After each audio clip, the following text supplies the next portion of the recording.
Backpack Broadcasting continues to bring you the best original sports content, but now you can get more of the content you love. For as little as $3 a month, you can get access to bonus content, including behind-the-scenes footage and interviews from the Sports Walk, Sideline Stories, or the Ain't Hard to Tell podcast. All this exclusive content comes via Patreon. There are tiered levels of patronage, and each Backpack Broadcasting patron receives exclusive perks. Your support helps Backpack Broadcasting create more of the original content that you love. Visit Backpack Broadcasting's Patreon page and become a patron today.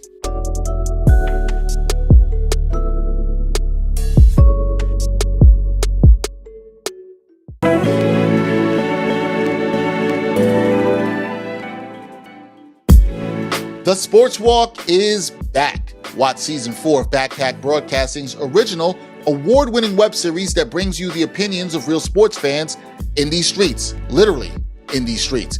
The first 3 seasons and current season, with new episodes every Monday, are available now on the Backpack Broadcasting YouTube channel.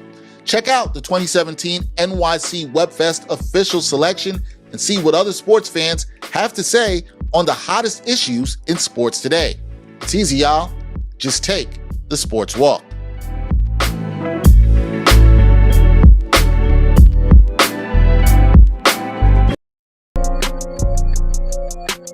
Are you looking for a better way to play player props or daily fantasy sports? Well, look no further than Prize Picks. Prize Picks is the leading over-under daily fantasy game. Why? Because it's so easy to use and win. You can make your picks in under 30 seconds and win up to 10 times your money in one day.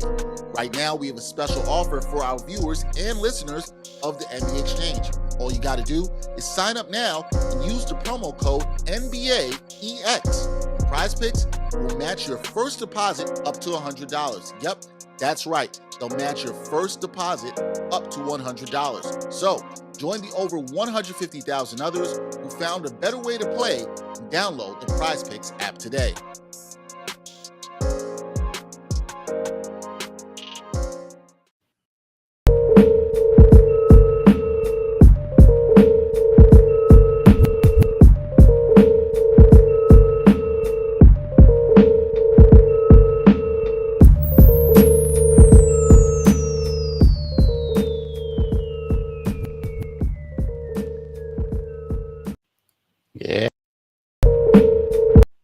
Sorry, it was so good. We almost brought the music back again. You like it? Yo. That's the new.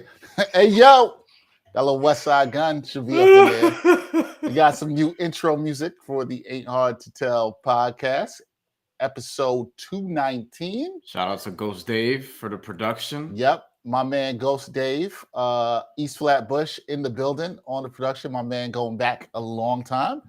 He did the production for that beat. He's done a lot of other stuff for us for Backpack, but we shout out to him for that. He's been on the show before. He's done a lot of stuff. Flea Lord, Griselda Connections, all that. He's done some producing for that. So he now will have the music for our new intro for 2022. So, you know, we switch up the music. This is our third intro music we've had on the show. So, you know, we got to change it up from time to time for you guys to enjoy. But Brian and I, we are here. We decided to do this episode a little bit later in terms of, well, earlier actually in terms of how we drop it, but we decided to go live on a Tuesday because of the national championship game last night. A lot that went on this weekend. And the Raw after WrestleMania. And the Raw after WrestleMania, which I did not watch, guys. But I did watch some WrestleMania. I did watch some WrestleMania. Dan Kerr, you hear that shit? Yeah, I did watch some WrestleMania. I did see some stuff. I did not watch everything live. I was in and out. There was other stuff I was doing. There's a lot going on, you know, and that's just how it is sometimes. I have not even talked to Brian about this because I've texted him about this in days. So I'm telling him this now, but I am about halfway through this season of Top Boy. Pretty good, I might say. Pretty good, I might say. Although I am annoyed with a certain character right now.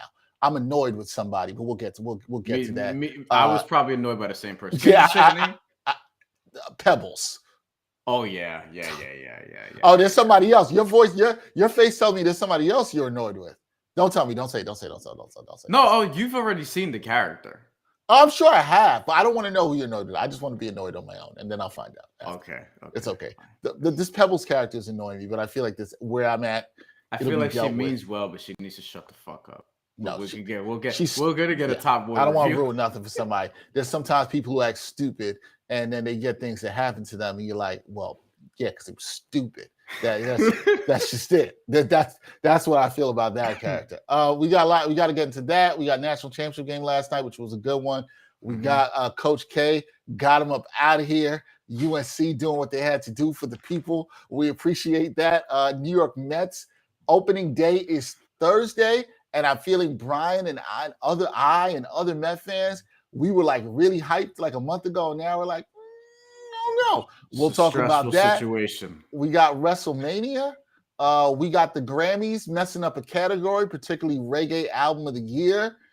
I'll get to that as well, too. So a lot to talk about on this episode of the Ain't Hard to Tell podcast, but we got to start off with the national championship game, Brian. We got to start off with that. Kansas defeating North Carolina 72-69. North Carolina. I'm disappointed, but I can't be fully disappointed in them, right? Because they did it for the people. They like Ryan was texting us last night, and he's right. He's like, North Carolina already won 2 championships this year. Yep. We were being a little greedy, asked them to win 3. They've been doing it for the people. And some of you probably listening are probably like, what's Dexter talking about, doing it for the people? If you know, you know. We'll get to that later. But North Carolina, they come out a little bit slow, B. Then they have that nice, 14-0 run to end the first half. Things are looking good. They're up 15 in this game. We're thinking it's good. I'm thinking they're getting ready to erect the statue of Hubert Davis down in Chapel Hill, which they still should. Regardless of winning or not, they still should. Seriously. We'll get to that later, too. But they blow it. They blow the lead. Kansas comes back. Look, this is what I'm going to say about Kansas coming back. Sometimes basketball ain't that hard, Brian. It ain't that hard. Like, they did what they needed to do, which was like feed the big man inside, get easy buckets. If you know anything about a Bryan Fonseca all-star, or sometimes the way Brian might want to see some basketball played, Brian would like people to let's get a little bit more in the post. Let's bang a little bit. Let's get some of those easy buckets inside, right? You don't got to do all this shooting from the outside. Not saying balance. It's not necessary. I'm just saying I like balance. Because I was somebody who shot a lot of threes back in the day. Just I had to, right? Yeah. But if I had somebody, if I played with a really good post player, like a legit one, like if I had a Dexter Henry in high school, you know what I'm saying? Because you play in the post. We get those entry passes. You know what I mean? Like. I think there should be more balance instead of everybody trying to be Steph Curry. Did you like what Kansas did? Because I thought in feeding the big, they tried to exploit what they needed to exploit. They just went to what they knew was going to work and going down low. And the guys hit outside shots, but they kept the defense honest. I thought they did what they were supposed to do. Did you like that? In boxing, they teach you to attack the injury, and with Armando Bacot, we knew that he had an ankle problem going into the game, and we knew that he wasn't going to be 100%. Still played a hell of a game. Like, I absolutely loved his effort. And if I'm a team, and if I have a second-round pick, because I don't think he's going to go in the first round just because of the way people look at, prospects now. And to what our point, they want more perimeter-oriented guys or more versatility, but if I'm in the second round, I'm absolutely taking him. And if I believe in my developmental system, I think he could be a starting center at the next level. If you sort of hold he's a really good rebounder. That's something you can't teach. He's a really good rebounder. How do you feel about effort? If I'm Kansas, I'm looking to exploit the fact that he has an ankle injury, and they did that. Like, they went on a run sooner than I expected. You knew the run was coming. Like, I felt like going into halftime, I think it was 40-25. North Carolina was up. You felt like the run was coming. And it's crazy because I had this thought right at the end of the game where I'm like, yo, of the top 5 things I'm going to remember most this season, maybe this says more about me. This national title is not going to be in the top 5. It'll be right there, but it's going to be St. Peter's in whatever order. St. Peter's, Duke lost number 1 against North Carolina. Duke lost number 2 against North Carolina, which we're going to get to in a second. Mm-hmm. You know what I mean? Like, I don't think this Kansas is going to reach the top 5 for me necessarily, right? Now, I would have to name 2 other moments, but whatever. We'll get to that in a second. Yeah, it's like shit. Miami's Elite Eight run, getting to the Elite Eight for the first time. Miami, Iowa State. I thought that was really cool. But I think the tournament itself was great. Like, I think it's more to say like how good this season of college basketball was. It was interesting, and then just the tournament in general. I think the tournament was awesome. Both men's and women's tournaments were awesome. The men's had more upsets, which typically happens, and then with the women's side, you had probably the 4 best teams left. UConn was the number 2, really, because Paige Beckers got hurt mid-season and missed a couple months. Otherwise, they probably would have been a number 1 seed. And that game that they had against North Carolina State to get into the Final Four was probably the best game between both tournaments, where it went into double overtime. And then Paige Beckers was getting buckets late. Raina Perez is tough. Like, both NCAA tournaments were great. And as it pertains to Kansas, like, yo, I was looking at their, I guess if you want to call it a resume, before we started this. The amount of national championships, Final Fours, Sweet 16s, and Elite Eights. You know what I mean? Like, I don't think that should be overlooked. And even I can get sort of bored by them sometimes. And, I'm not somebody who gravitates to, oh, this is consistently excellent, whatever. There are certain things that we can sort of parse through that. But I do think that they should be commended for their excellence, right? Because they've just consistent every year. It's almost every year it's a given that Kansas is going to be one of the 4 number 1 seeds. And that's crazy. And, Bill Self, I guess he deserves some respect because, look, they came back, had a hell of a second half, and they won against a North Carolina team that they should get theirs too because, look, I, like many others, thought they were going to lose in round 1 to Marquette. Me and Murph said that up here, right? This wasn't a traditionally great North Carolina team. North Carolina as an 8 seed, usually you look at that and be like, even though you're an 8 seed, you're still one of the 30, 35 best teams in the country. You're a North Carolina 8 seed, which is a team that's usually used to having number 1, 2, 3, 4 seed in the tournament. And for them to make this run, maybe not even a top 10 Carolina team on paper, but this is one of their best runs in that program's history, a program that has had Michael Jordan on it, right? So they should be commended for that too, because no one saw this coming, or at least I didn't, and many others didn't see this coming, because again, it was entirely possible that they would have lost to Marquette in round 1 if Marquette played as well as they could have. And then they barely beat Baylor because they had an epic collapse in that game as well, which is something that, we've talked about up here. Yep. Yeah, that's true. I mean, nobody saw this coming with UNC. Like, I hate to put my school on the line here. They lost to Pitt this year. Pitt this year. Pitt was not good. We're happy for the win. We were able to battle with excellence for a little bit. But they lost to Pitt this year. They're not good, but this run was absolutely fantastic. I do agree they should get credit. Kansas should get a lot of credit. Bill Self, there's been some games where he's lost a big game. He hasn't won, but he's had that team constantly as a well-oiled machine since he took over for Roy Williams when Roy Williams left to go to North Carolina. So, there's a lot of ties between the schools. It's a well-oiled machine. He had done this. It's a great comeback. I thought the kids came out with a lot of energy defensively on the Kansas side that North Carolina just didn't seem to be able to match in the second half. I thought, like I said, I think the biggest thing for me was just, going with what works here, not doing too much of what they did or didn't need to do, right? Feeding the bigs down low, attacking the rim, taking the quality open shots. The key obviously was defense. They were able to force some turnovers, get out in the break, get some easy buckets in transition. I thought that was really helpful for them.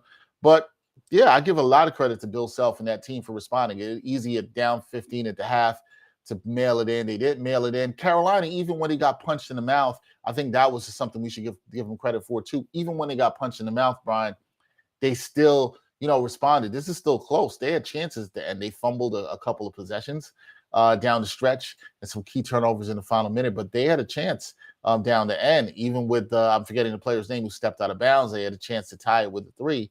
But you gotta like it was a good game. It was a game of 2 major runs, and then Kansas was able to hold on. But like, salute to Kansas. I agree with you, Brian.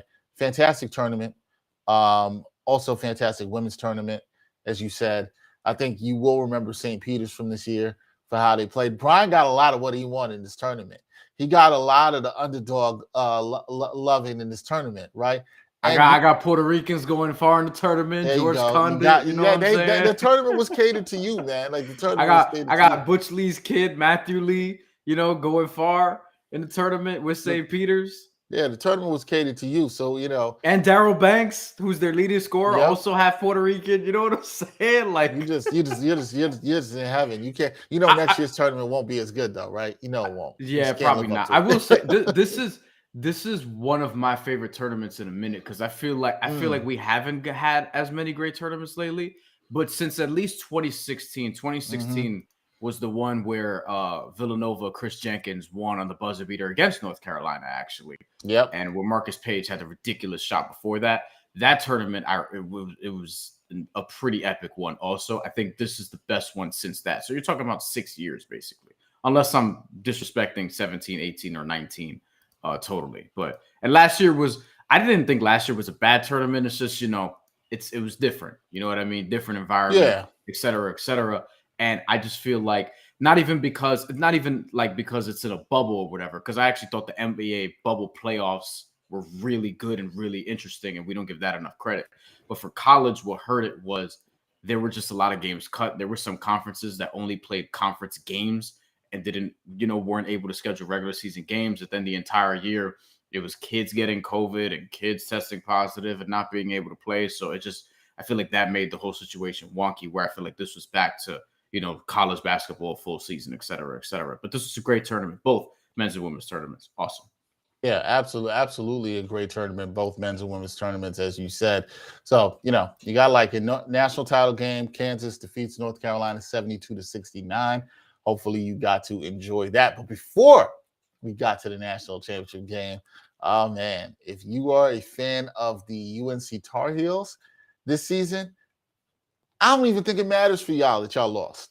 I don't think so. You know why? Because you sent Coach K home and you spoiled the Coach K retirement tour twice.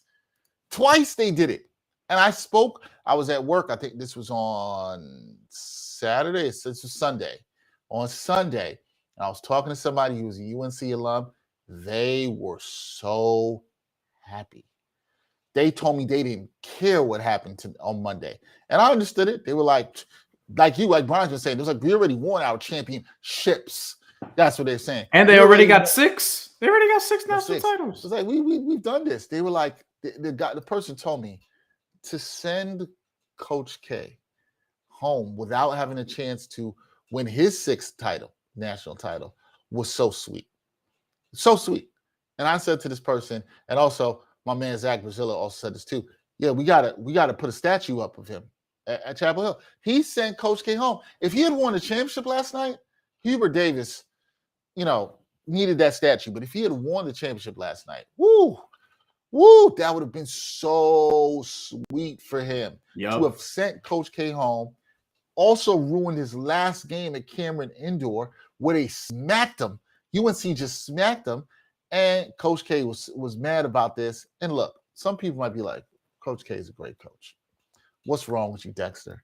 Why are you not respecting Coach K?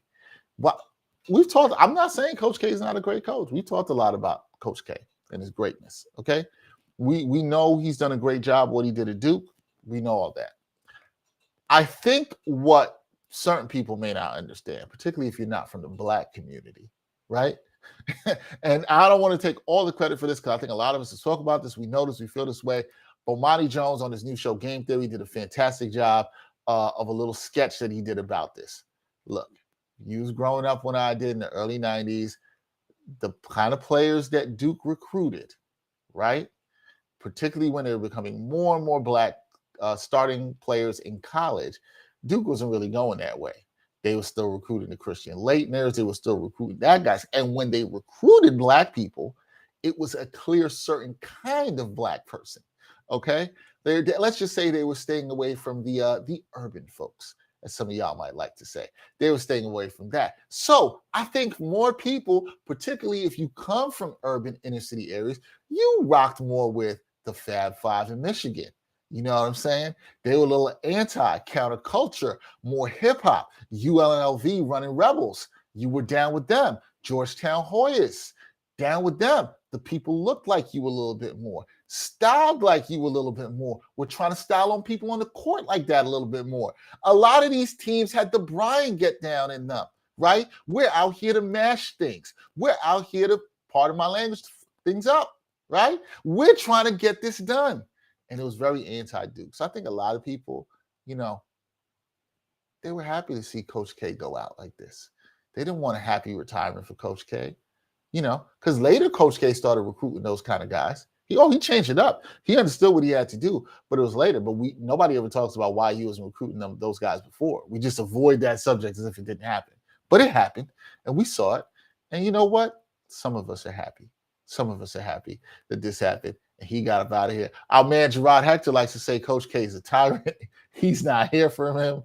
All this other stuff. And there's some points of that too. How he should talk to his players, how he talk to the media. There's definitely stuff on that too. Are you shedding any tears for your man, Coach K? Come on, man. Getting up out of Come here. on. If you know me at all, you know that Duke is everything I don't stand for. All right. Like in terms of Dexter's astute breakdown and who they recruit until recent years where Coach K felt like he had to adapt and start getting one and dones and guys from different communities and such. But at the same time, like before, I absolutely detested much of their teams. I hated JJ Redick when I was younger. I love him now he's one of my favorite basketball analysts now, and I listen to his podcast, but I absolutely detested him, which he probably gets this a lot. Because he probably gets it because people just hate Duke. I hated Greg Paulus. I remember when YouTube was starting and it was just the wild, wild west out there, Dexter, as I talk about often. I remember people putting out those Greg Teabag Paulus videos of him getting dunked on. John Shire, I couldn't stand him. Who else was on those teams, Dexter, from like the late 2000s or whatever? Late 2000s. Hold on. You got Greg Paulus. Greg Teabag Paulus, that was his name. Yes, funny. There was a Nolan Smith stint. Nolan Smith, but Chris Duhon was a little bit before that. Chris Duhon was actually someone I thought of. Yeah. For me, it was like, nah, I like Chris Duhon. He's fine. But the other thing that should be noted, I'm not cutting off your point. But the other thing that should be noted is those teams, those teams in particular with Coach K, that's where he struggled, and those teams did not win.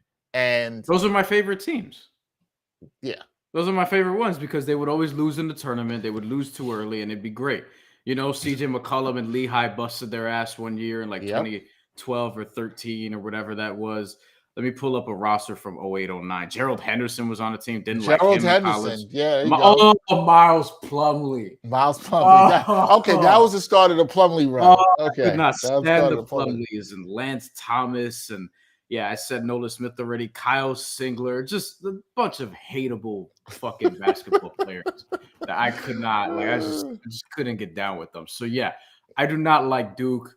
I always found myself sort of having a soft spot for North Carolina for this reason. I don't typically like the Blue Bloods. Surprise, surprise. But North Carolina always had a soft spot with them. I'd said Dexter, quite notably on one of our most recent shows. I realized that in just sitting down and thinking about it, other than RJ Barrett, I never drafted a Duke player in 2K. And that's not even something that was planned just out of instinct. I just never did it. I would see player, it'd be like Derek Brooks, NBA Live 2004, school, Duke, nope, next. I just wouldn't draft a Duke player. It was just built in me. So to see Coach K go down like this, also, by the way, we're sleeping on this. He lost the ACC championship to Virginia Tech. That's not like an awesome Virginia Tech team, right? And they got punked that game too. But to lose to North Carolina, Virginia Tech between that. And North Carolina again. His last home game in Cameron Indoor and then in the Final Four. I mean, Hubert Davis, just, make the statue. Make the statue for Hubert Davis now. I don't even care that he didn't get a national title. You know what I mean? Because it means so much to people, especially at Chapel Hill. I also spoke with somebody on Friday before the Final Four game Saturday who is from Chapel Hill, and they were like, man, I'm so nervous about this game. They're from it. They were like, they wouldn't even want to be in Chapel Hill for this. That's how nervous. They were like, if we can pull this off, you can tell for North Carolina folks, people who were from Chapel Hill, that game meant so much to them. To send Coach K home, it was so sweet for them, and I understand. I sent a joking message to one of the group chats I'm in. I was like, "Yo, is So Roy Williams is the problem after all, because all of a sudden, I don't think that's the case, but No, right. they were, they weren't great at the end. And, Hubert Davis turned them around, to which, again, I don't even think this is a top 10 Carolina team of all time in terms of talent. No, in terms of no. what they accomplished, though, and in terms of what amazing. they pulled it off, like, yes, they're absolutely, like, listen, this is a North Carolina team to be remembered. They deserve the 5, 10, 20-year anniversaries, get-togethers and all that stuff because of what they did. And they were a Cinderella. Look, I think only Villanova is only the other 8 seed to win a national title, right? We've had a couple get into the Final Four, whatever the case may be, but that's a rare thing, even though it's North Carolina, arguably the most storied program in college basketball history. Like, I don't want to lose sight of that. But yeah, fuck Duke. Bye-bye, Coach K. I'm fine with that. I'm also still, like, given that he gone out like this, I'm not convinced that he doesn't do a Tom Brady here and decides to come back. But I hope that's not the case, because that'd be messed up. They've already named the successor, and that would be messed up. He said he's fine and he'd be fine riding off into the sunset. He should be. He got all that. Look, he pissed most of us off for 30 years. Well, I wasn't here for 30 years. I don't know if it's most of us. Listen, as much as there are people who are anti, there's a lot of people on the other side that are loving Coach K and Duke, right? They're loving Coach K and Duke, and I understand it. I get it. I don't have anything personally against Coach K. Like seriously, I don't have anything personally. Yeah, I'm just saying, just so people are clear, I'm just saying where it came from and the rooting against him. This is where it stems from. It seemed like a certain kind of Black player at the time could not be. I don't say seemed like, it was not recruited by Duke, was not able to go to. You heard what Jalen Rose said when he thought about Grant Hill at the time of the Fat Five documentary. I don't know if I'm allowed to repeat it, but I was fine. He called it. We can say what it is. He called him Uncle Tom, right? That. And that was only 9-10 years ago when that documentary came out. And 2011, I think. 2011, right? So 11 years ago, and he called him Uncle Tom, and there was a stigma. But I feel like Dexter. I feel like that's not. I want to be clear. That's not fair to Grant Hill. Right? But I feel like you and a lot of people that look like you who were around at the time probably looked at that and were kind of like, yo, what I took from that was I understood the emotion of the perception and why Jalen Rose felt that way. Right. Completely. I do not think Grant Hill. Not that Grant Hill is, but you can see how he got to that conclusion. Yeah, yes. But there was a middle class to upper middle class Black folks were kind of the player that will. Grant Hill was a dope player. Let's just be clear on that. Yeah, Grant Hill was actually the first to get the Jordan comparisons. Right. One of the dopest players to come out of Duke. But he was that prototypical kind of Black guy that will go. You know what I'm saying? Middle class family, probably lived in the suburbs, maybe came into the city to ball with certain other Black kids, that kind of thing. That was it. Light skin. Yes, there were. Go look. Y'all think I'm tripping on this. Go look at who they was recruiting. Wasn't a lot of dark skinned brothers till you got to Elton Brand. Go look at that. Okay. Forgot about Elton Brand. So yeah, there was a certain kind of guy, Black guy that they had. And there's a lot of classism and racism potentially. And stereotypes around it. So yeah, this is why I think there's a certain segment of the Black community, particularly back then, particularly in the early 90s, that was like, yo, F Duke, right? There's a lot of people that ran with the Fab Five. The Fab Five, Georgetown, even up to when Iverson got there, they represented, for a segment of the Black population, because I want to talk about all Black people, segment of Black population, they were more of the teams that resembled the youth, the hip hop movement that was coming about. Those teams looked like everything about the Fab Five. Loved the black socks, the black kicks. Loved it, man. Loved it. And I think there was a lot of people that was like, this is the counterculture alternative to Duke. That's what it was for a lot of people. And I think people still see Duke on the front of a jersey, and they still see Coach K, and they're like, oh, they didn't want me. And whether that's fair or not, I don't think we can say that Coach K is a legendary coach, man. You cannot take away what he did at Duke, especially when he came there in the 80s and turned that program around and all the national. Nah, man, dude's a fantastic coach. Not taking anything away from Team that. USA, gold medal winning coach. Yeah. Nothing out of there. Are we happy to see you go? Yes. Yeah.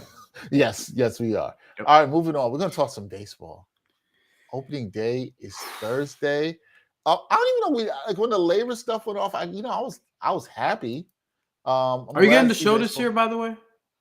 I'm thinking about it. That's Thinking usually the about it. barometer of my excitement for the upcoming baseball season is whether or not I'm going to get the show. Because it's not at the level where 2K I'm getting it every year. But I have so many things to play, and I'm trying to play, and I'm like, man, I want to add another sports game. And I've actually really enjoyed 2K on the PS5, despite some of its limitations, um, which we talked about before. understood. But yeah, maybe I might get the show. Would like to see what a baseball sim could do on the PS5. But the New York Mets, look, like I said at the top of the show, we had all the hype this year. I think the Mets had a pretty good offseason, even though it was disjointed with the lockout. But right, man, Mets fans, we don't have too many years, let's put it like this, where we come in and we got some expectations, right? Like these years don't come about only but so much. What are you More gonna than we say? No, think, no, you're though. gonna say. More than we think. I Okay, will go say ahead. that. Yeah. I say more than we think because, like, well, a little bit of a younger Met fan, right? But my first baseball watching memories were like in 98 when I was 4. And that's when they started getting good. And then 99, 2000, they went on a run. 2000, they weren't bad. They had some expectations, but they weren't as good. And then it didn't come around until that 06, 08 run, which is one of my favorites, even though there's reasons for that not to be the case. At 09, I don't remember their expectations. And then they had that other window in like 14 at the end. They started being pretty good. And then you had some expectations for 15, but not much. Then you had expectations for 16, and then for 17, then it went down. So every like 5 years or so, there's like these little 3-year windows where it's like, oh man, like, we're really good potentially. I think we're in the middle of that now because there were some expectations last year and then it fell apart at the end. The year before was a COVID year, was weird. 2019, I don't think we expected a ton, but we didn't expect them to suck, right? And I think I remember them being competitive, but injuries, etc. And now this year, I mean, injuries. And that's the other thing about being a Met fan and watching the Mets for a long time. Injuries are part of baseball, period. But it feels like the Mets just have one of the worst lucks in terms of just injuries in general, and it's felt that way for a while. And now we're seeing it with Jacob DeGrom and Max Scherzer. So you could lead us into that. Yeah, man. DeGrom in particular, because I don't think Scherzer's is that serious. Yeah. Yeah. And I have some level of concern. I think any year you come in with expectations, I do have some level of concern. I think you're right. They fluctuated every now and then. Last year, you said some expectations was disappointing. This year, I think the expectations are heightened because of the addition of Scherzer. Money, ownership. Ownership. Steve Cohen's trying second to win. Year, can Lindor do something? Blah blah blah blah. Lindor, okay, yeah. But Brian brings up Jacob DeGrom, and Friday, if you're a Mets fan, you had a little bit of a blow, and this is probably what got you concerned. Let's take it back a second. Last Sunday, the previous, not that Sunday, the Sunday before that, not the Sunday just passed, the one before that, DeGrom and Scherzer both pitched in the same spring training game, and they both look good. DeGrom had pitched about 3 innings. I think he gave 1 run, looked pretty dominant, struck out 5. Scherzer went a little longer, did about 6 innings, was really dominant. Both guys look good. Just like, okay, DeGrom's ramping up, coming up back off of his surgery. The injury he had last year, he's looking pretty good. He'll probably get up to 5-6 innings by opening day. Fine. Then you find out he's got inflammation in the shoulder. Gonna just rest. They're gonna reevaluate him in a month. Could be out for up to 2 months. And you're like, that's one. Then the next day, this is Friday, the next day, Max Scherzer supposed to be pitching a minor league game, right? And then you get word from the Mets, he can't pitch in a minor league game because of a hamstring issue that already had been noted early in the week, but it was thought by many people to not be that serious. It's like, okay, this is just kind of whatever. He'll work through it, but he's pulled out. He said he didn't know about it. It was going to be day to day. And I'm like, we got our 2 aces. We got 2 really good pitchers. Scherzer's older, and this is maybe why she might be a little bit more concerned about him. Scherzer's older, so you worry about how he bounces back from something like a hamstring. But Jacob DeGrom's the one where he could possibly be out for 2 months. So I'm very concerned here with DeGrom because it's the same shoulder again. He hasn't been able to get really the reps that he needs in the innings. He got up to 3 innings. He was looking pretty good. And now this is a setback. He spoke on Sunday about how disappointed he was with the injury. But if they don't have DeGrom for a period of time, Brian, if Scherzer misses any time, he doesn't start opening day. And I'm not like really big into like, oh my God, who has to start opening day? I don't care about that the way some of y'all do. I just don't care that much. But if he's got to miss time, it's really, and I think even with DeGrom out, it's really on the offense this year. It has to get off to a good start. You got a lot of guys going to be pressure on to produce. Lindor's got to produce, right? Alonso, you want to see some stuff out of. Escobar, new addition. You like to see who's having a very good spring training. Very good spring, and I don't put too much stock into that too sometimes. Yeah. Starling Marte. James McCann. Yeah. He needs, guys are going to need Tomas to hit. Nido's breathing down your neck. That's right. And guys need to hit in ways where guys haven't hit, right? For when we won't even talk about the DeGrom starts where guys don't hit. But there's a lot of pressure on the offense. And I think there's a lot of pressure on this Mets team. The only thing that makes me feel good, and I'll let you go, Brian, the thing that makes me feel good about it is I'm a big fan of their manager in Buck Showalter. I think he has the temperament to keep these guys right and get what he needs to get out of them. I just worry about the pitching rotation. Is there enough talent if both aces are gone? I think they could withstand DeGrom being gone for hopefully not 2 months, but if he is, I think they could be able to do that. I just hope DeGrom can get healthy, pitch again, and his team has enough of a focus in hitting because the division ain't easy. Dodgers are still out there. Mm-hmm. It ain't easy. So, it's just typical Mets, it feels like, to get high, have these expectations, and then injuries. It comes crashing down. Yeah, I mean, with Jacob DeGrom pitched 15 games last year, 15 starts. That was really when the injuries started because before that, it was 12 starts in 2020, but that was the COVID season. You know what I mean? There weren't any major injuries worth noting there. And before that, it was 32, 32, 31. Like, it wasn't a big issue until now. And it's unfortunate because Jacob DeGrom is also in his 30s at this point. He's going to be 34 on June 19th. So 108 ERA last year, though. So when he pitches, he's better than pretty much anybody pitching or wearing a baseball uniform on the planet. And they have Max Scherzer there, who I'm not as concerned about. It sounds like he may miss 8 starts, but I'm not too worried about. I mean, the age concerns me, yes. But in terms of this particular injury, I'm not too concerned about that. With DeGrom, I'm just conditioned to where they say expect him to miss at least a month. I'm already in my head like, all right, so we'll see him after the All-Star break, just as a Met fan. That's kind of what you're trying to do. And in looking so, I'm going to pull this up here from our boy, Nick Pollock at pitcherlist.com, who they have the Mets rotation. DeGrom, Scherzer, Chris Bassett third. How do you feel about Chris Bassett, Dex? He's all right.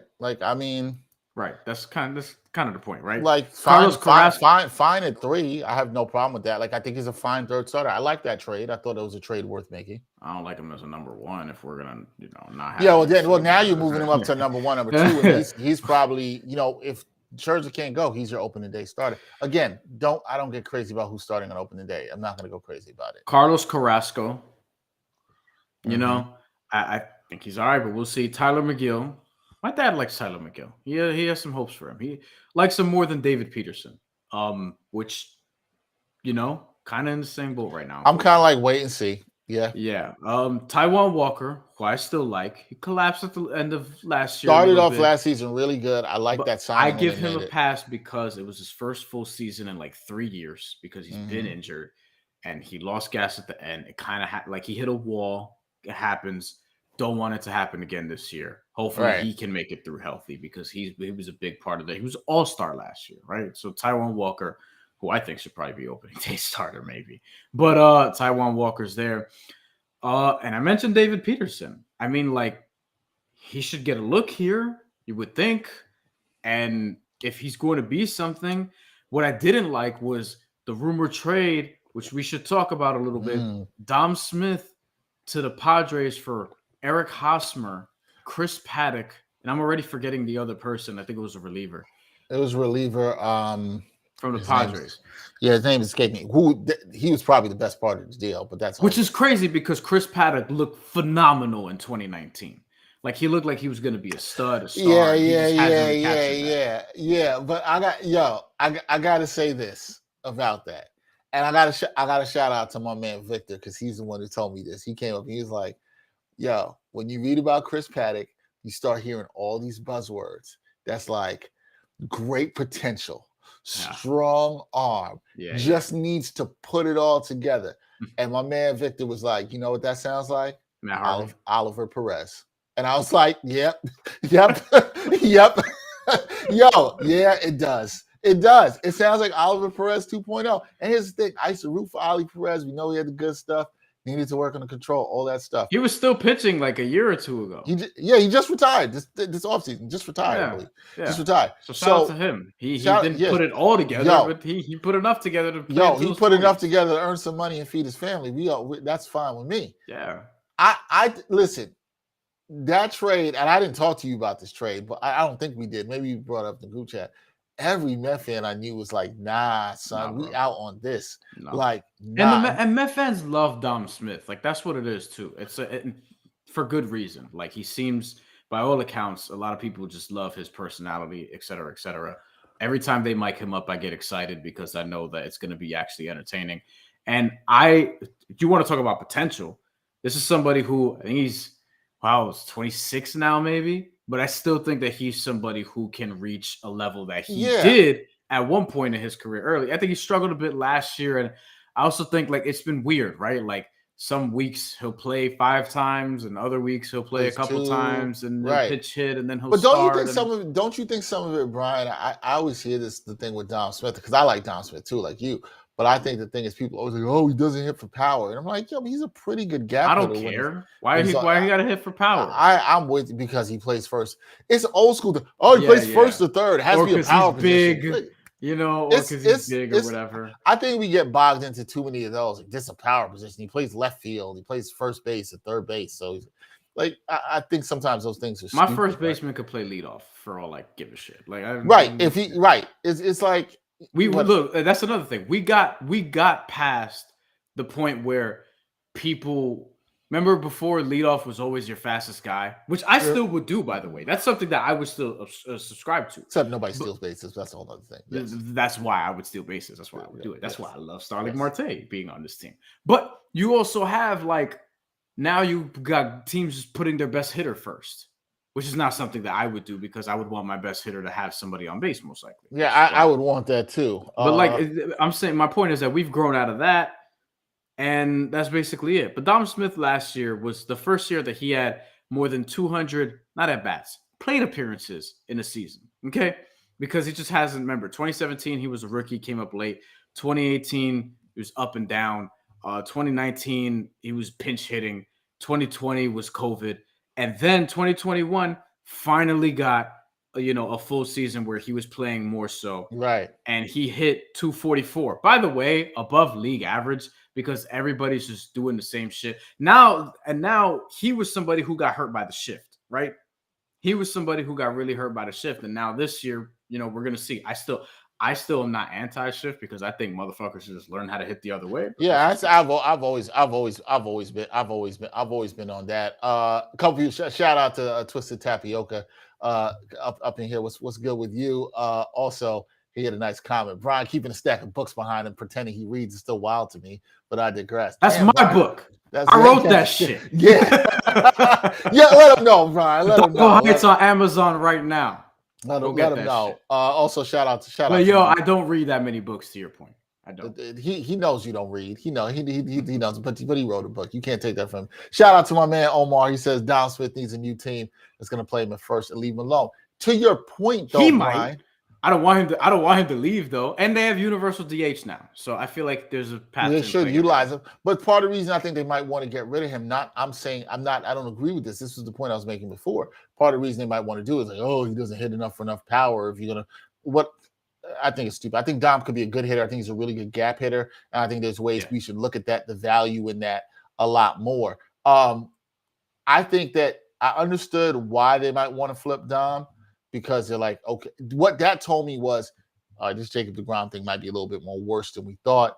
Let's try to get some depth here. Don't want to use my Dom Smith chip there if I've got to use it. See, and that was the thing.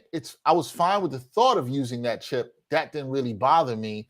We're gonna use it for Chris Paddock, who had one good season, and all you're telling me is a ton of upside. To your point, Dom Smith is a ton of upside too, and I trust what I've seen with that upside more than Chris Paddock, who sounds like Oliver Perez 2.0. That's all I'm saying. And Eric Hosmer, like I don't want to. We're getting him too late. Well, the word on that was Hosmer would come. The Padres, which should also scare anybody, and I think it would scare you, Brian. They are most of the salary, right? They want to pay a lot of his salary, right? They're so desperate to get off this dude. They're like, man, it was going to come down to the Mets only having to pay him 6 to 7 per year. And then what I was hearing was the Mets. I agree with this comment here, though. The Mets were going to try to flip him and move. My man Omar says Mets' best defense might be Dom at first and Pete at DH. I also do agree with that, right? I agree. Why can't we do that? Buy out Robinson Cano. You want to get rid of somebody on the team? Omar agrees with you on that. You want to get somebody off the team? Because I didn't even want to see Cano this year. I didn't want to see him in a Met uniform at all. Yeah, like I don't think the Jeff McNeil, Francisco Lindor thing is. I mean, look, maybe last year there was some tension or whatever. I don't think that it seems to be a thing now that I'm worried about, right? Mm-hmm. So I would, and I said you this last year, I would like for him to just play second base, assuming that he and Lindor can, have that chemistry that you needed there. If not, you have Eduardo Escobar who can play all over the infield anyway. But regardless, I don't think Cano needs a spot at that number. Like you want to shed some salary, get him out of here. I'd be fine with that. I didn't want to see him on the team in the first place. Do I think he still can help? Yeah, I guess so. Fine. I'm like the young people are going to say, well, the younger players look up to him. Should they? Maybe should look at him and not take PEDs. How about that? Like that I'd like to see. And look, I think my man Omar brings up a good point here. Yeah, why can't we put Dom Smith at first base, who's the better player defensively that we know, right? And put Pete, who we love. We love Pete, man.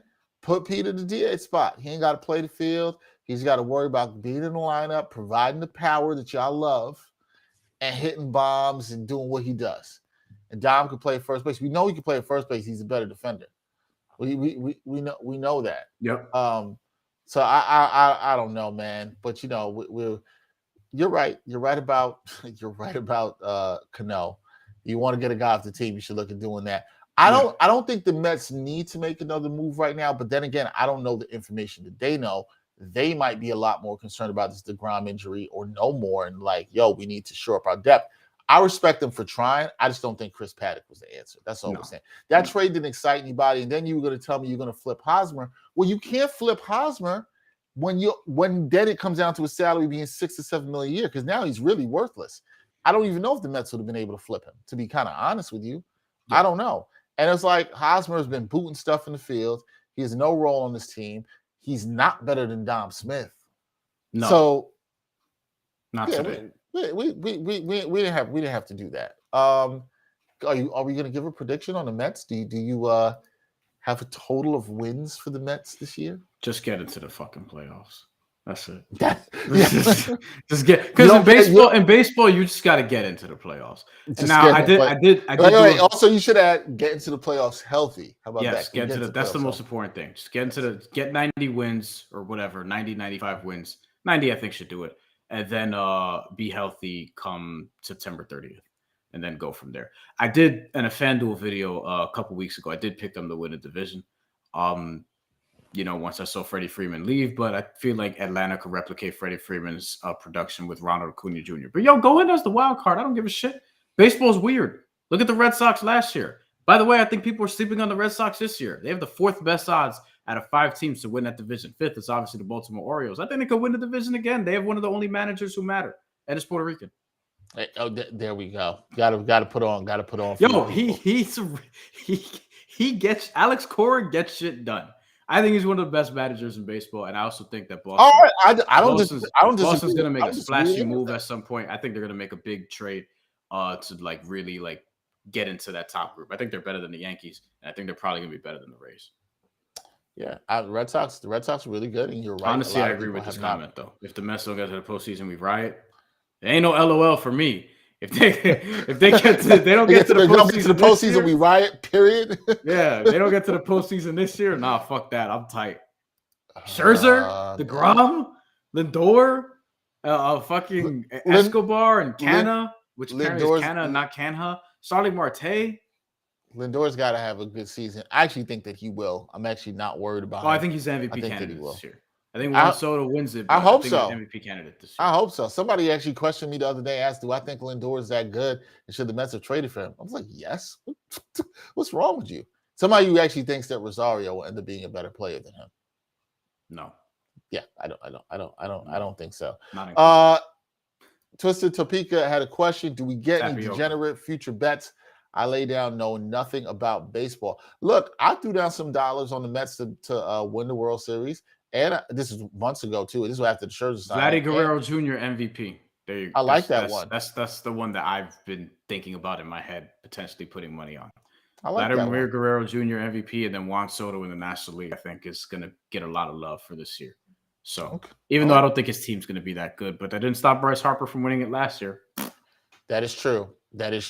We'll see. We'll see how the Mets go. We're Mets fans. Shit, Shohei Ohtani too. The Angels weren't that good. But except his numbers were stupid. Yeah. Oh man, his numbers were stupid. But I'm just saying, team success for MVP in baseball doesn't have the same weight as it does in basketball. Which that is true. I think we're going to get into that next week because the regular season will be over.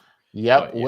We'll have basketball. It's gonna be a lot of fun basketball. It's gonna be a lot of fun basketball talk next week. Gerard, Jamal, hope y'all are watching. I hope it's also a tease for basketball talk. Brian will be joining me on Friday on the NBA Exchange. That's right. To talk about his team. Y'all know who that is. Y'all know who that is. You know, him and the boy Timmy talk about this in the Bahama Rican Boys. Y'all should check that out too. 5 Reasons Sports. Shout out to them. Check that out. But we'll be talking about the Miami Heat, because I'm very intrigued to see what Brian's saying. This is why I saved him as a guest for this episode, because I wanted to talk to him about the Heat going into the playoffs, if they're the number one seed, which we might know by Friday. Definitely want to talk about what they can do. So we got a lot of basketball. Oh, man, there's so much I want to talk about the basketball. The Heat are a fun team, man. To answer some questions here, Antonio Urbano, does Soto get $500 million? I don't think he does, but I think he might get close. Like, I can see. What did he reject? 350? 350 he rejected. It was around there. I think he can get 4. Not for 10 years, so it'll be longer than 10 years. Maybe 12, something like that. I think he can get 4. And Soto is, how old is Soto again? Soto is maybe 23, 24. Yeah. Okay. Yeah, I think somebody give him is going to give him 12 in that bag. Somebody will. Now we're both Met fans, John Rodriguez, to answer your question. Yeah, I'm just intrigued to see how that's structured with opt-outs.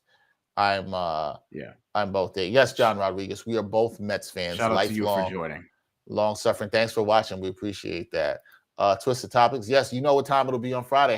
# Heat Culture. That just might be the name of the episode. # Heat Culture. That's all it is. I wish Brian would come on the show with a shirt that just said that. Like, I'm not. You don't have any Heat gear? No, I'm not.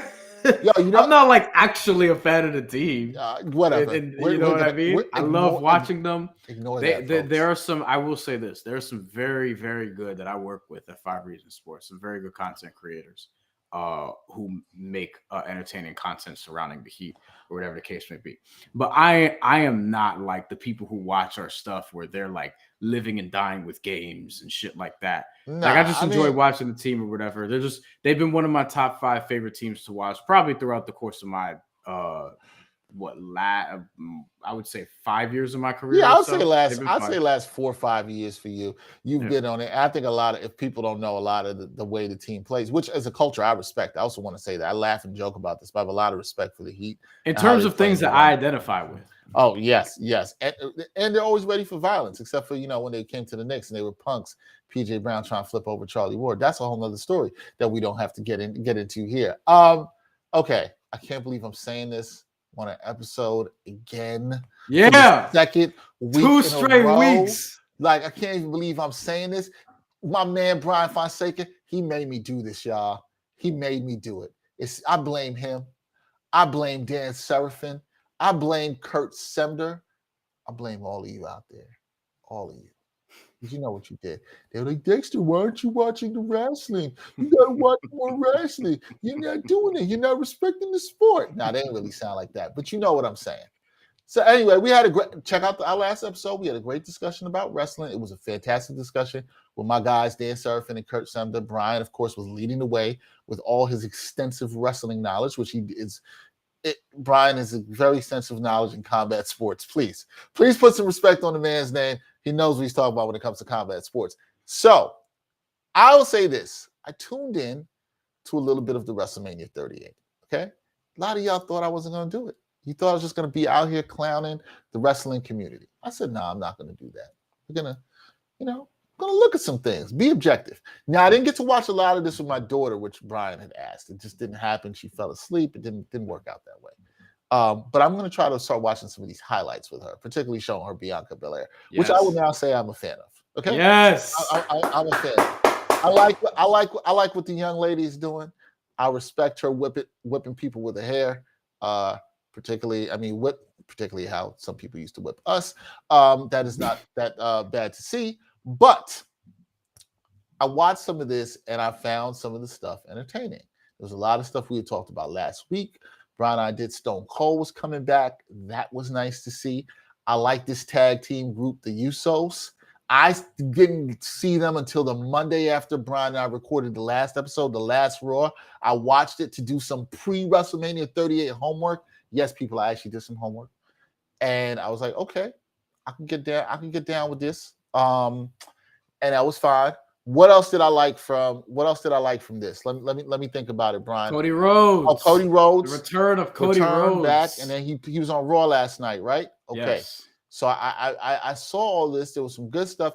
One of the things I want to say before we let Bryan take this over, because it's really his thing. But one of the things I will say is, one, wrestling, WWE particularly, we're talking about particularly, the production value and what they do is dope, man. Like they got the pyrotechnics going on, the screens, AT&T Arena, like in terms of just presentation, right? Like it's just on par with like things you'll see at the Super Bowl, even if you've seen these things in person, or NBA All-Star Game and those kinds of things. Like the presentation's there. They got the people hyped up. The wrestling fans there are hyped up. I can only imagine what Bryan looked like watching this game at home. These matches, I should say, at home. I can only imagine what that was like. But I can see why the people get hyped up. I can. Secondly, the level of technique, which is something Bryan and I have talked about in terms of wrestling, and I don't think I was privy to understanding that until a story that Bryan and I still have yet to put out, but we worked with a wrestler. We will get out there someday, and saw some of the technique and stuff they use. You can see this sometimes. I know it's fake. I know I've clowned that a lot of stuff is fake, and some of it is hilarious because we know it's fake. But some of the moves that some people do, it's like, man, that was really difficult. If they didn't do this the right way or something didn't go the right way, somebody definitely could have been hurt. So there's impressive stuff I saw in that. But I think the standouts for me was Bianca Belair defeating Becky Lynch. That was a very entertaining match. I saw the Usos. And what's the group with my brothers out there? It's the Street Profits. Street Profits. Street Profits out here whooping people's asses. Montez Ford and Angelo Dawkins. Yeah. I like their get down too. They're solo cups coming out of the sky. they're entertaining. Roman Reigns obviously doing his thing that he does. And can we start there with this? I have a question on him. How does the general wrestling community feel about him? Right? Oh, this is great. Because I went and so the night after we recorded, I was sitting actually right where I am right now, and I was watching. I texted you. I was watching that. Was it the WWE Evil or whatever they have? Yeah. I was watching the doc piece that they had on him. I did not finish it. I got about 25 minutes in. I want to say to people, very good. If anybody knows me, I like long form stuff. I like docs. It was actually very good and interesting. And I was very interested in his character. Yeah. Brian had let me know a little about his lineage, which I actually did not know till earlier that night. I learned all the stuff. I'm watching it. It's very interesting how he went from basically kind of clean cut, nice guy, Exactly. wasn't necessarily working before he became sick and then returned to the ring and then turned into a heel. Found that rather fascinating and how he's kind of embraced it. And I have to say, it looks like it's kind of working for him. But I just don't know. Here's why I'm asking. Like, I don't know how the people feel about him because I'm not plugged into this. How do the people feel about him? Because I think he's entertaining. He's almost universally lauded as like the best heel in wrestling now and has been for a couple years, and has been the best thing going that WWE has had probably for the last couple years. The thing with him and his background, and Dex, I also recommend, the only episode I've watched so far is the Hollywood Hulk Hogan one, which obviously gets into how he turned heel and why he turned heel, et cetera, et cetera. There's been other stuff on that, but I thought they did a really good job on that. And that's from the NWO era, baby, so you already know. With Roman Reigns in particular, he came up with the Shield with Seth Rollins and Dean Ambrose. Dean Ambrose, who's now Jon Moxley in AEW. They were bad. They turned face. Seth Rollins famously turned on them, et cetera, et cetera. Roman Reigns became the biggest star out of all three at one point and was being pushed as, as a big baby face, a good guy, to people who don't know what that means, on TV, et cetera, et cetera. And for a long time, sort of like what happened with John Cena at some point, except John Cena never turned heel, was people were clamoring for Roman Reigns to turn heel because it got stale as a baby face. And, it was like, all right, like this is boring. It's the same old shit, whatever. Because after a while, when somebody is a hero and that kind of hero for a while, it gets tiresome. It happened to Shawn Michaels in the 1990s and it happened to John Cena in the 2000s. So, and it happened to Batista in the 2000s, and it happened to Rey Mysterio in the 2000s. Like, that's just sort of what happens, like, with certain guys, right? Roman Reigns was in that category. He beat leukemia. Whoa. Came back. I'm sorry. I did not know my man Omar was down with the wrestling. I did not know this. You heard the term X-Pac heat, if people don't know where that comes from, is X-Pac became really boring, famously in the early 2000s. To where he had X-Pac heat, to where people would like just X-Pac sucks chants or whatever. Yeah. Not because he was being a good healer, he was just boring. Like that's really what it was. People got tired of him. So Roman Reigns got that, but way worse because he was a main eventer. So they finally turned him heel, and then he went on a tear, and now he's super egotistical. And doing all the heel shit, has his group, has Paul Heyman, arguably the best manager ever, has the Usos, who are legitimately family members of his, and they all grew up together. I found that out through watching that. I found that out. I did not know that. I was like, okay. Yeah. So they're Rikishi's kids, and he's Rikishi's nephew, et cetera, et cetera. The Rock's cousin, all this shit. All this stuff, right. So now the setup that people believe is going to happen is, now that Roman Reigns is still champion after beating Brock Lesnar from WrestleMania, is that he's going to face The Rock at WrestleMania 39 in Los Angeles, Hollywood. I don't know if he's going to be champion by then, because The Rock and Roman Reigns don't need a championship to make that interesting at all. You just need a fight. You just need The Rock and Roman Reigns, right? Like that's the thing about it. Like, so, and the match with Brock Lesnar wasn't great, but people think that Roman Reigns, there hasn't been like a report on this yet, but people think Roman Reigns or Brock Lesnar may have gotten hurt, so they cut the match short. I thought it was cut short because The Rock was going to come out and confront them, but that didn't end up happening. But otherwise, I thought this was the best WrestleMania in at least 3 years. Okay. 3 years ago was famously Kofi Mania, where Kofi Kingston won a WWE title, and then all the videos of Black people gather around crying, emotional at Kofi Kingston winning the title, which I hope that he can get back at some point because he's so good and has been for years.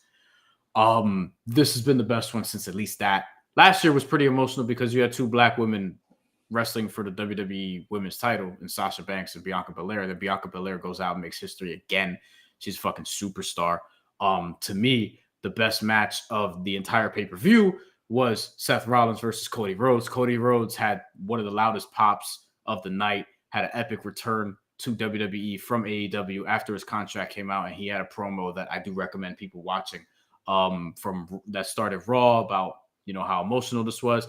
and also did an interview with David Shoemaker on The Ringer that I found interesting. That was right after WrestleMania. So some good reporting to David on there. Shout out to him. Best matches of the night, though, for me were Cody Seth won.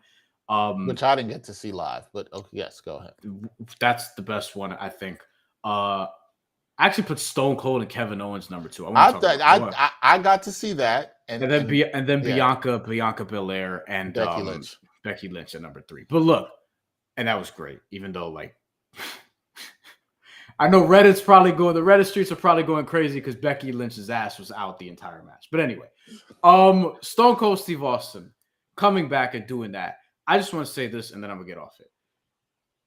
To see Stone Cold back, I was raised on Stone Cold Steve Austin, Felix Trinidad, Mike Piazza, the Mets, Curtis Martin, et cetera, et cetera. Like, this is one of my guys growing up, right? And to see him come back after 19 years away and to have one of the best matches of the night, not because we were going crazy for Stone Cold Steve Austin, whatever the case may be, but a typical Stone Cold match is, it's simple, but it's not really that complicated or whatever in terms of the moves. And I think wrestling, especially if you watch AEW, it can be too spotty. The moves can be too complicated. And for what purpose? It seems to be low or high risk, low reward, right? Where you're doing spots and jumping off the turnbuckle and colliding into each other and doing 630 splashes and all these moonsaults for no reason, etc. Like, things need to have a purpose. That's why the Attitude Era was great, because while the wrestling wasn't awesome, you felt a lot. You felt a lot of things. And Stone Cold is good as anybody ever at making you feel shit. And that dude took bumps, took a suplex onto the concrete at one point from Kevin Owens, and made people feel something the entire match, because he can work a crowd as good as anybody ever to ever do it, and show that then. And the fact that they made a no-holds barred made a lot of sense, so that he didn't have to go into his gear, which, at almost 60, I don't know if that would have been appropriate, right? Because he obviously doesn't want to wrestle anymore to that point, right? And then just to have that great of a match, like, it was just great seeing him again. I was just in awe the entire time, and like, yo, how is he fucking like doing this? And we got to shout out Kevin Owens for being a great dance partner, who also tweeted out a photo of him meeting Stone Cold Steve Austin when he was a kid, and then a photo of him standing across from Stone Cold Steve Austin at WrestleMania. That had to be fucking awesome for him. So shout out to Kevin Owens, who I think was perfect for that. And then Stone Cold came out the next night, stunned Pat McAfee, stunned Vince McMahon also at 77 years old. The worst stunner cell all fucking time. If you haven't seen it, it was hilarious. I have to look that up. I did not see that. Oh, it was terrible, Dex. It was awful, but it was so great. And also stunned Austin Theory. But, he got Pat McAfee or whatever. And, so we got a lot of Stone Cold, and it's going to be, to me, one of the most memorable WrestleManias. I have to think about what is the best one since, but it is very good. Yeah, it was from what I saw, entertaining. I told you week before I liked Kevin Owens, didn't know shit about him either, but I liked his whole trolling get down. I really am impressed. I did not know my man Omar was into the wrestling like this. I didn't know. He's also a Jamaican brother, which I have to hear what he has to say about best reggae album, the Grammys. We get into that in 1 second, Omar. 1 second. Last thing I'm going to say. Go ahead. Last thing I'm going to say on wrestling, right?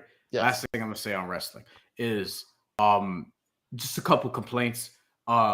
It's still. Are you going to write a letter to Vince McMahon? No, it's still long. So, like, usually they would have matches on the pre-show, at least a couple, right? Right. They've done that. This year they didn't.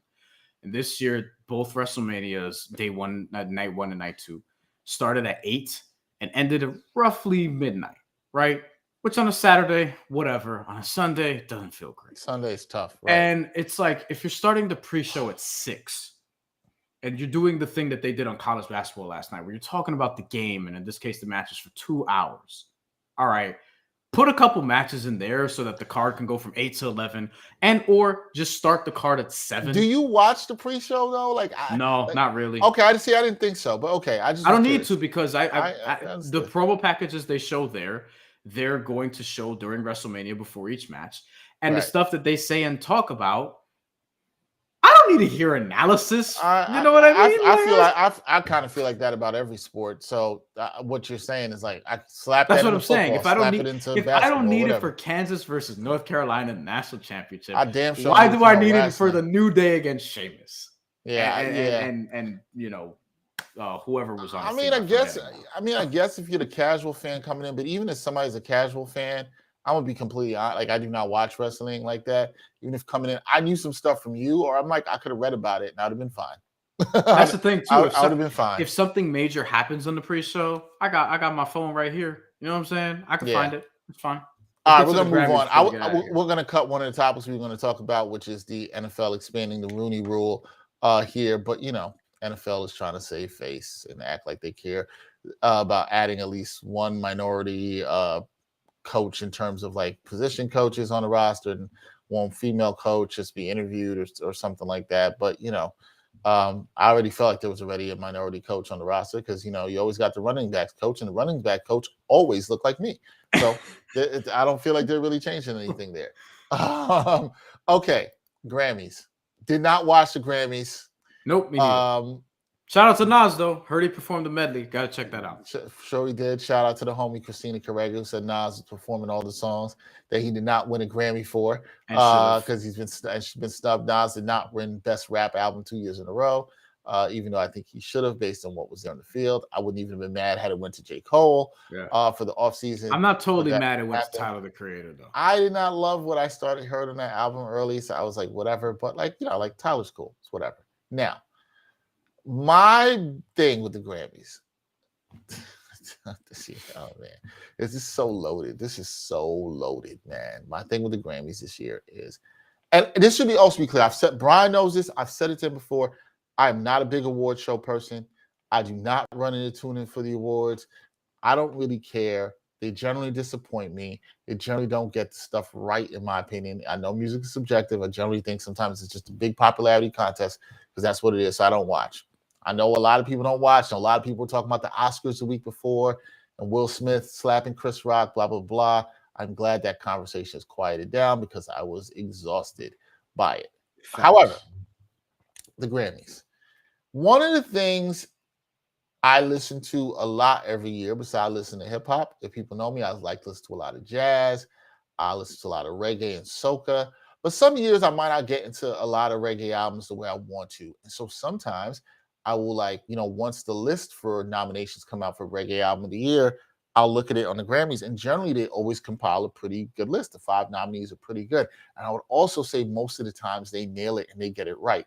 Now, one of the slight beefs I always have with the Grammys when it comes to the genre of reggae is they never separate dancehall from reggae or roots, right? They never really do that. So they'll mix in dancehall with like roots reggae, and they're kind of competing against each other, and they should not be, but that's a whole nother thing. So this year I looked to see who won because I did not watch the show. Looked to see who won Best Reggae Album this year, and I saw it was a group named Soulja. I never heard of Soulja, so I said, okay, you know what? Let me check this out. Pulled up the Apple Music, found the album that won, played the first track, second track, and I'm gonna just keep it blunt. It sounded like some whitewash reggae. That's exactly what it sounded like. Whitewash reggae. And I was like, this just doesn't say, it's not rootsy. It just didn't have the feel. And I could just tell from the voices. I'm like, yo, are these people Jamaican? So I decided to look up Soulja. And I found out they were a band from Arlington, Virginia. Arlington, Virginia. And they looked like you would expect people, except with dreadlocks, to look from Arlington, Virginia, and white from Arlington, Virginia.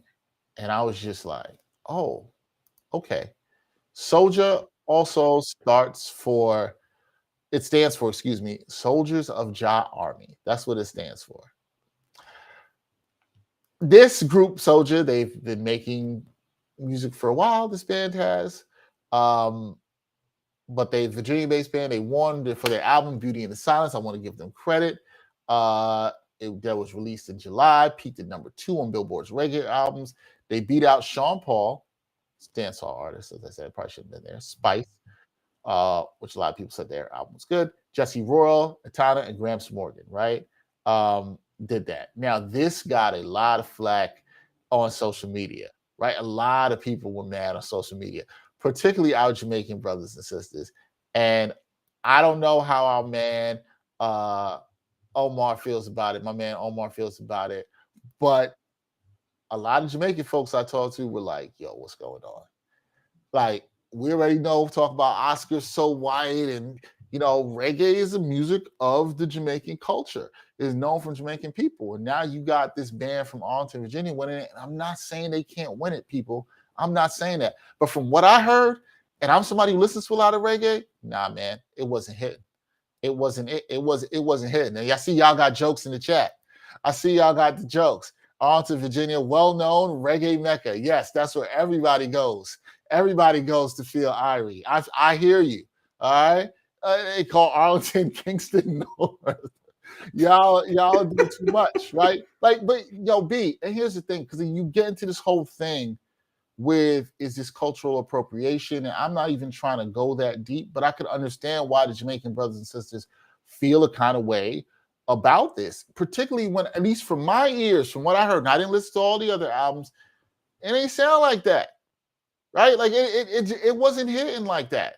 I'm looking at some tweets people had, and this person I think makes a great point. This was somebody named @NewTiffany. If the majority of Jamaicans across the world are unaware of your existence, you should not be winning a Grammy for Best Reggae Album. Sorry, not sorry. Yeah, I talked with other people in Jamaican, and they had no idea who this reggae band was. They never heard of them ever. If so, to your point, if somebody wins Best Salsa Album and Puerto Ricans and Dominicans, like, we ain't hear y'all, you know what I mean? Like, hey, dog, like, I don't think that would make a lot of sense. You want me to read the members of this group, Soulja? Because I found their names on Wikipedia, on the wiki. As Bomani. I guarantee you none of their names end with a T-O-N. Sorry, my Jamaican brothers and sisters, but we know y'all do that sometimes. Go ahead. Jacob Hemphill, Bob Jefferson, Ryan Birdie, Ken Brownwell, Patrick O'Shea, Hellman Escorcia, Rafael Rodriguez. One of your people are from there too. Wait till we find out he's Puerto Rican. Wait till we find out that he's Puerto Rican. In Virginia, I don't know. I do have family in Virginia though. Yeah, but I don't really talk to them, so that don't count. Yeah, he's probably your cousin. Trevor Young is the last person here. Apparently, they were formed in 1997. Yeah, they've been doing their thing for a while. Here's my thing. And I want people to be clear on what I'm saying. People, because when we got to go. People love reggae music. People can make whatever music they want. There's no exclusionary to music. I do think the point the young lady made on Twitter is the point I make about the Grammys. Nobody knows about y'all. Nobody in the reggae community is really bumping y'all. Where are the people who are really plugged in? You can't just look at sales. It can't just be a popularity contest because a whole bunch of like white folks that don't really mess with the genre bought it, and now we're gonna get nominated. That's the kind of the issue. Like, you have people making decisions on the culture or around certain cultures that don't even really immerse themselves in the music, whether it's hip hop, whether it's reggae, whether it's whatever. That's kind of my thing here. And I see my man Omar also knows about the T's Jamaican, knows about T. If there's not an Everton or Trevor, they're not valid. Yep, I would happen to agree. No Barrington, no Everton, no Leighton, nothing. Caribbean people, we like to add the TONs to the end of the name.